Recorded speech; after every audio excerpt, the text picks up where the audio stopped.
இந்த வீடியோவில் கத்திரிக்காவை பற்றி தாங்க பார்க்க போகிறோம். கத்திரிக்காயில் என்னென்ன நல்லது இருக்குது, யார் யார் சாப்பிட்லாம், யார் யார் சாப்பிடக்கூடாது, அது தாங்க பார்க்க போகிறோம். வீடியோவை கடைசி வரைக்கும் பாருங்கள், உங்களுக்கு வந்து யூஸ்ஃபுல்லாக இருக்கும் இந்த வீடியோ. கத்திரிக்காய் வந்து வலி, காய்ச்சல், சோர்வு, வீக்கத்தை வந்து குறைக்கிறது, கொழுப்பை கட்டுப்படுத்துகிறது, ரத்த அழுத்தத்தையும் குறைக்கிறது, நினைவாற்றலையும் அதிகரிக்குது, எலும்பு பிரச்சனைக்கு வந்து சரி செய்கிறது. இதய நோய் பிரச்சனை உள்ளவர்களுக்கு இது வந்து கத்திரிக்காய் வந்து உதவுது. உடல் பருமன் பிரச்சனைக்கும் கத்திரிக்காய் வந்து உதவுகிறது. சிலருக்கு வந்து ஒவ்வாமை அல்லது சிறுநீர்க்கர்கள் பிரச்சனையை வந்து ஆனால் அதிகரிக்கக்கூடாது. கொழுப்பு மற்றும் ரத்த அழுத்த பிரச்சனை உள்ளவங்களுக்கு கொழுப்பை கரைக்கவும் ரத்த அழுத்தத்தை குறைக்கவும் இது வந்து உதவுகிறது.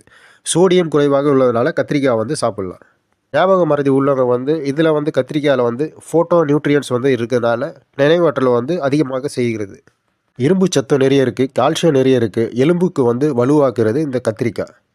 இதய நோய்கள் உள்ளவங்களுக்கு இது வந்து அபாயத்தை வந்து கொஞ்சம் குறைக்கிறது. உடல் எடையை வந்து குறைக்கிறவங்க கலோரிகள் வந்து இதில் வந்து கொஞ்சம் கம்மியாக இருக்குது, அதனால் வந்து இதை வந்து பயன்படுத்திக்கலாம். நீங்கள் வாத நோய், ஆஸ்துமா, ஈரல் நோய்கள் போன்ற பிரச்சனைகளை வந்து கத்திரிக்காய் வந்து உதவுகிறது. கத்திரிக்காய் வந்து யார் யாரெல்லாம் சாப்பிடக்கூடாதுன்னா, ஒவ்வாமை உள்ளவர்கள், தோல் வெடிப்பு, தலைவலி, செரிமான பிரச்சனைகள் வரக்கூடும். சிறுநீரக கற்கள், ஆக்சிலேட்டுகள் இருப்பதால் இதை வந்து தவிர்ப்பது நல்லது.